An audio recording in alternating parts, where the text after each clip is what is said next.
ఈరోజు ఒక artificial creation, మీకు సంబంధించిన మీడియానో, మీకు సంబంధించిన సోషల్ మీడియానో, మీ తాబేదారులు పెట్టిన కొన్ని సంస్థలు వాటితో స్ప్రెడ్ చేస్తున్న వాటితో ప్రభుత్వ వ్యతిరేకతను ఏదో క్రియేట్ చేస్తున్నారు.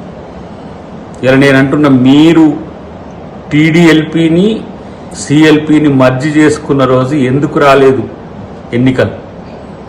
బీజేపీతో కుమ్మక్క అయినరా? బీజేపీ ఏమైనా మీకు సహకరిస్తున్నదా? ఇలా కోర్టులను మేము కామెంట్ చేయలేము, కానీ మన ఆ రోజు కూడా కోర్టులే ఉన్నాయి. ఇప్పటికి కూడా మీరు డిస్మిస్ చేసిన వెంకటరెడ్డి గారి, సంపత్ గారి కేసు ఏమైంది? మీకు ఒక న్యాయం, కాంగ్రెస్కి ఒక న్యాయం ఉంటుందనే కోరికతో మీరు ఉండండి, కాదండి. కానీ అలా కోర్టు తీర్పులను గౌరవించే సంస్కృతి ఉన్నది. అన్నిటికంటే ఎక్కువ ప్రజా తీర్పును గౌరవించే సంస్కృతి కాంగ్రెస్ పార్టీకి ఉన్నది. రేవంత్ రెడ్డి గారిని మీరు ఎదుర్కోవడానికి చేసే ప్రయత్నాల్లో మల్లగుల్లాలు పడుతున్నారు. ఇలా కడియం శ్రీహరి గారు పోయిందనే కోపం ఉన్నదో, నా నుంచే ఒక 10 మంది పోయినరో కోపం ఉన్నదో. మరి ఆ రోజు మా వాళ్ళు కూడా ఒక 15-16 మందిని తీసుకున్నారు కదా, మరి ఆ రోజు మీకు ఎందుకు అనిపించలే? టీడీపీ పార్టీ ఎల్పీని మొత్తం మర్చి చేసుకున్నారు కదా, ఎందుకు అనిపించలే? కాబట్టి మిమ్మల్ని ఇంకా ప్రజలు నమ్ముతారు అనుకోవడం ఒక భ్రమ. మిమ్మల్ని ఎవరు పట్టించుకోరు. మీ పార్టీ పరిస్థితి చాలా దీనంగా ఉందనే విషయాన్ని గమనిస్తే మంచిది. కేసీఆర్ ఖయాలు తప్పిండని చెప్పి అనడానికి ఇంతకంటే ఎక్కువ ఉదాహరణ అక్కర్లేదు. గతంలో పగటి కళలు కనేటోడు ఇప్పుడు చీకటి కళలు కూడా కంటున్నాడు ఫామ్ హౌస్లో.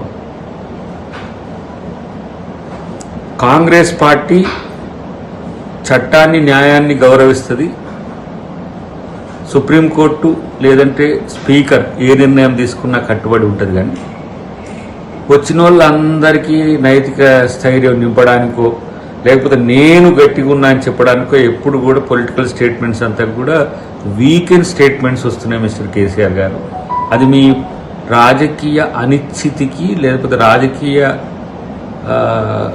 డిక్లైన్కు, ఒక రకంగా డిక్లైన్ అంటే మీరు తగ్గుతున్నారని చెప్పడానికి ఇంతకంటే ఎక్కువ ఉదాహరణ అక్కర్లేదు. మరి వచ్చే ఎమ్మెల్సీ ఎన్నికల్లో మీరు ఎందుకు పోటీ చేస్తలేరు? వచ్చే ఉప ఎన్నికకు సంబంధించి మాట్లాడుతున్నారు. ఇంతవరకు మీరు ఇంట్లో నుంచి బయటికి రాలేదు. అసలు మీ విధానం ఏందో చెప్పలేదు. ఇంతవరకు ప్రతిపక్ష నాయకునిగా మీ పాత్రే లేదు. మీ పార్టీ నాయకులు, మీ కొడుకు, మీ అల్లుడు ఏదేదో బయట వచ్చి మాట్లాడుతున్నది. అసలు వాళ్ళకి ఆ స్టాంటిటీ ఉన్నదని కూడా నేను అనుకోను. మీరు మాట్లాడే మాటలకు కూడా విలువ తగ్గిపోతుందనే విషయాన్ని మీరు గమనిస్తే మంచిది. కాబట్టి ఇలా ఉప ఎన్నిక వస్తుంది అని ఆశపడే పరిస్థితి ఉంటే రానియండి. అదేం పెద్ద దాన్ని వ్యతిరేకించేది కాదు.